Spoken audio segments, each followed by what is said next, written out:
So in the last couple of talks, we were discussing this notion of humanism. This is a doctrine that asserts the dignity and worth of mankind and mankind's capacity for self-realization through reason. And in those last two talks, we've really been talking about this as applied to buildings and rooms and even down to as small a scale as a door handle. But how is it that that physical environment can really be focused on human beings, human interaction, and really maximizing their self-realization?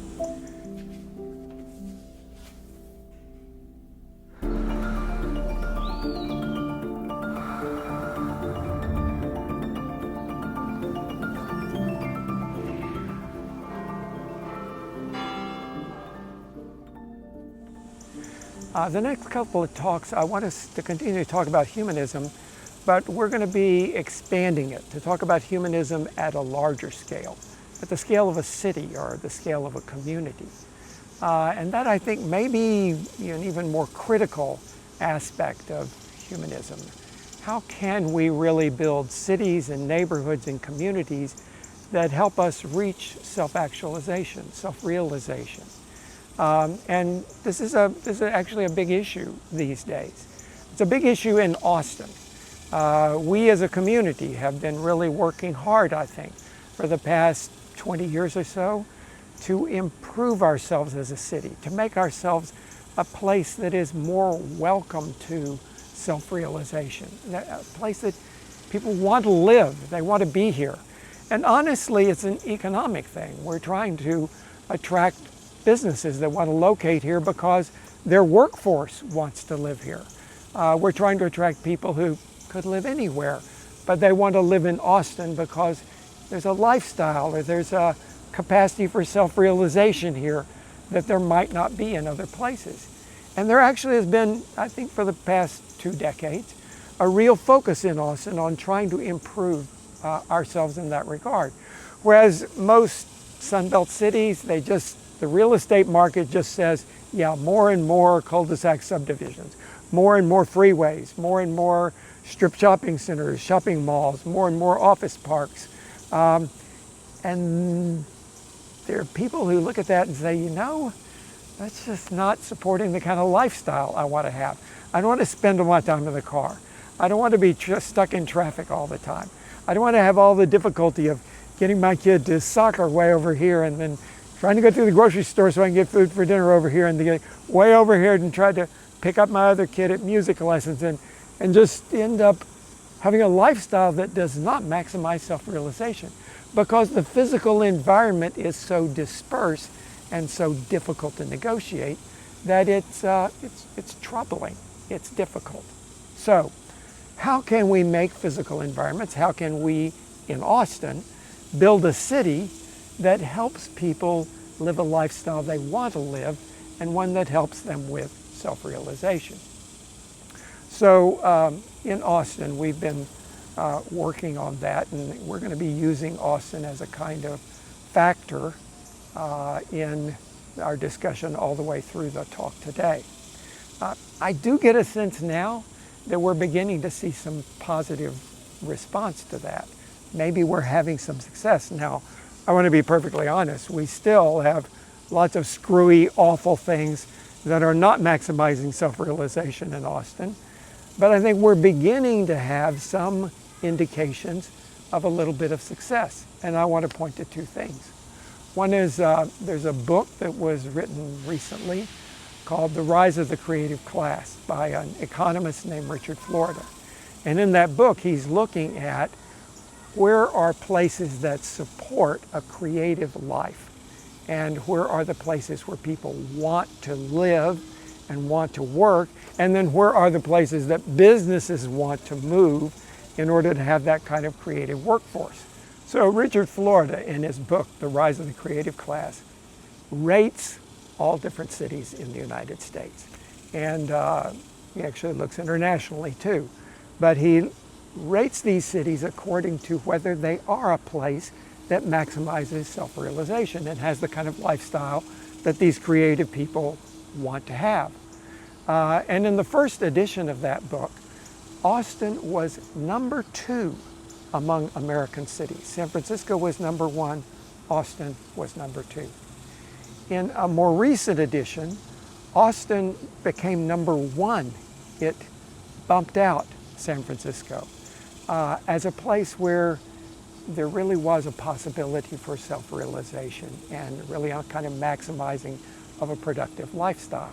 So I think there is some success that Austin's had in this regard. Now, for the next few minutes, I want us to look at what I think are 8 factors in how a city makes itself a better place in terms of self-realization. And then we're going to use Austin as a kind of example in several of those instances. So the first of those 8 factors is convenience. You cannot have a place that maximizes self-realization if it's inconvenient. If it's hard for me to get to the grocery store, if it's hard for me to get my kids to school and home, if it's hard for me to get to work, if I have a terribly long commute and it's a frustrating, stressful commute, these are not humanistic. They are not environments that support humanism. So convenience is a very, very important thing. And that's convenience in a lot of different ways. It also means convenience in terms of if I'm a mobility impaired person, can I get from point A to point B without worrying about a lot of stairs? Are there ramps that take me there? If I've got kids in a stroller, can I get around in the environment without having to take the kid out of the stroller, fold it up, walk up the stairs, unfold it, put the kid back in the stroller? That's inconvenient. So it's convenience in many different ways. Now, I actually live in this neighborhood right here. And it's an extremely convenient neighborhood. So this is the building I live in right here. And it's a mixed-use neighborhood. 20 years ago, there was not an option for living like this in Austin, but this is one of those new developments of creating different ways of living in Austin than existed before. So right here, I can walk 1 block this direction to Whole Foods. It's the mothership of Whole Foods, fantastic grocery store. Or I can walk 1 block in that direction to Trader Joe's, another kind of really great grocery store.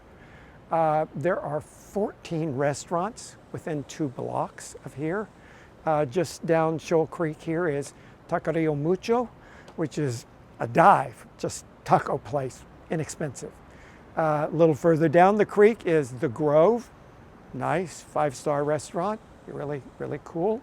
So there's every kind of, place to eat you can imagine, and that's convenient.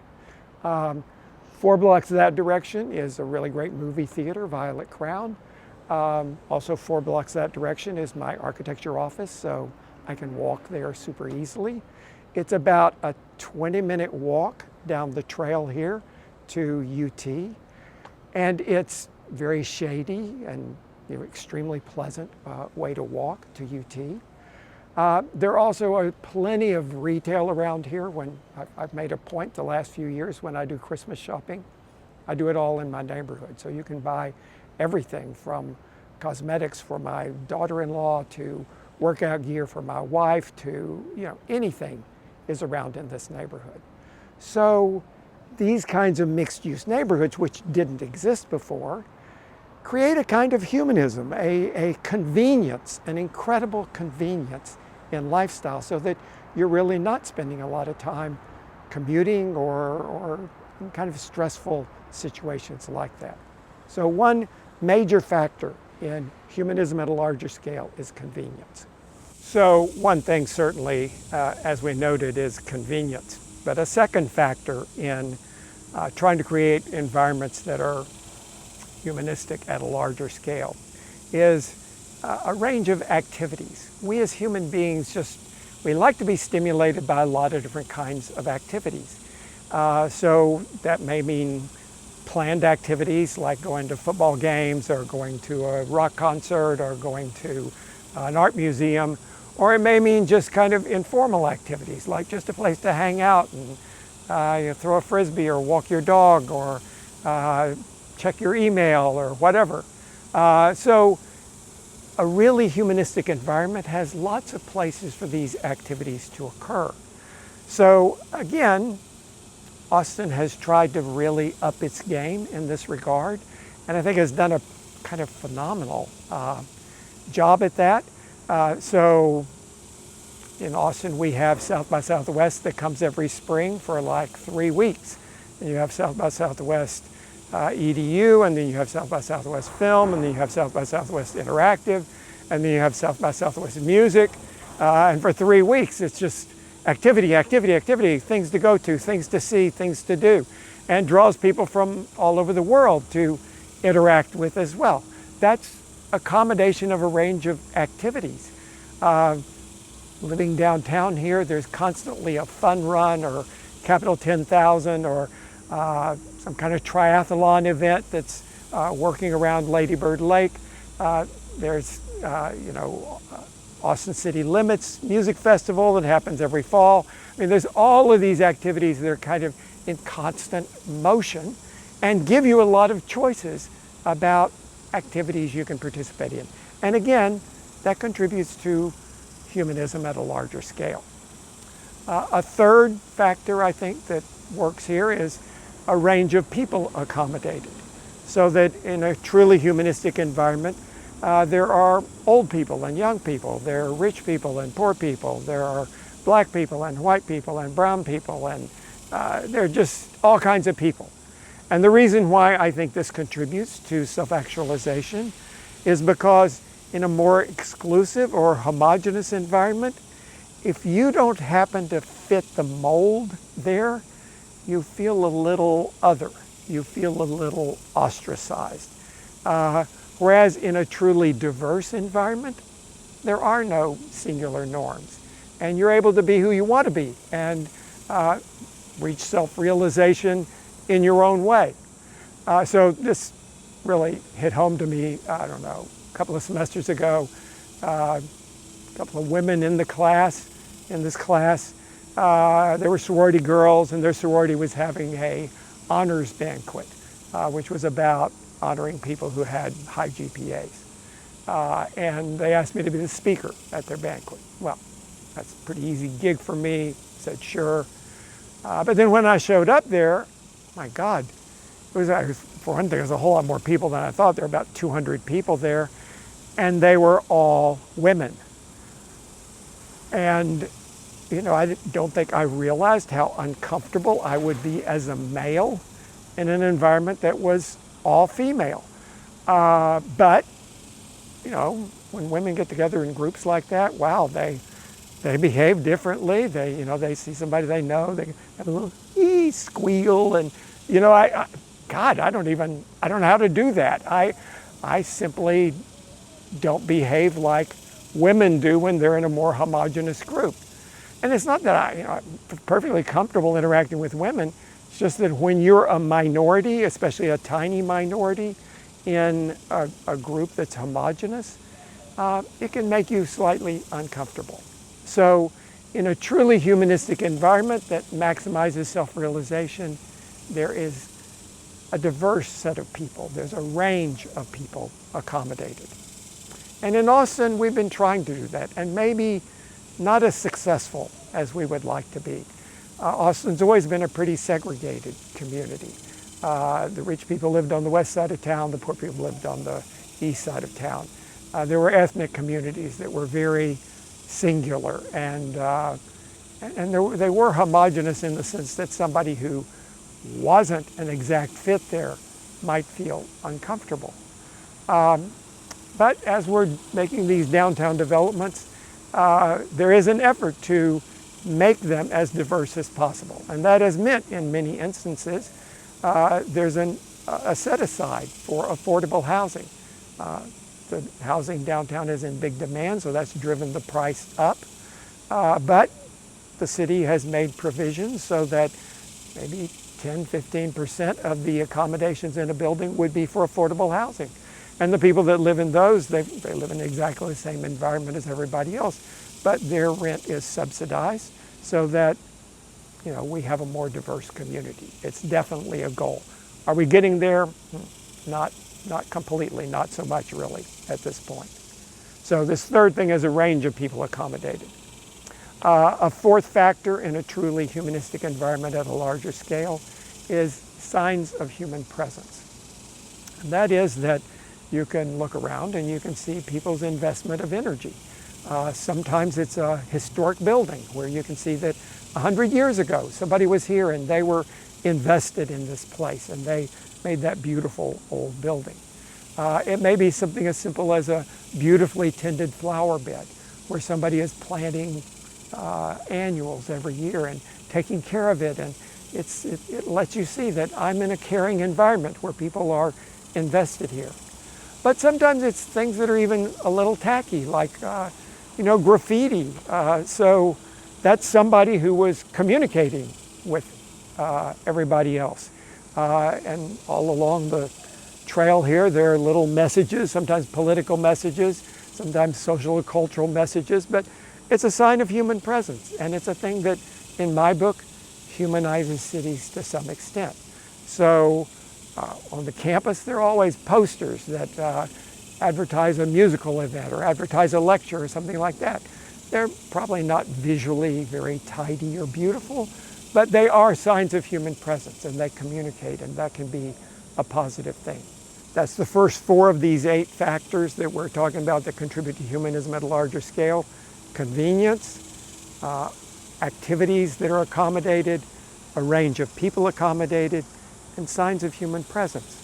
So a fifth factor that contributes to humanism at a larger scale is having a personal or human scale to the environment so that it's not overwhelming or it's not daunting. And this is something that many cities don't handle very well. They maybe have a scale that is overwhelming or that feels stressful. I think Austin has tried to, with some legislation, make areas that have this personal or human scale. So here we are on the Shoal Creek Hike and Bike Trail, and there's actually an ordinance that says that the buildings right next to the trail need to be lower. And then you can step back and then you can get taller buildings beyond that. The same is true on Lady Bird Lake, where there are more human scale buildings along the lake and then taller buildings set back. The same is true on Congress Avenue. You have a smaller scale on that major thoroughfare, and then you step back to the taller buildings in the rest of downtown. So it's an effort to inject this element of humanism, which is having a personal or human scale. A sixth factor in contributing to humanism at a larger scale is having a variety of visual experience concurrent with a certain level of harmony, so that you don't want the environment to look like army barracks, like just repetition over and over and over the same thing. You want a variety of visual experience, and yet you also want some level of harmony so that it feels like they hang together a little bit.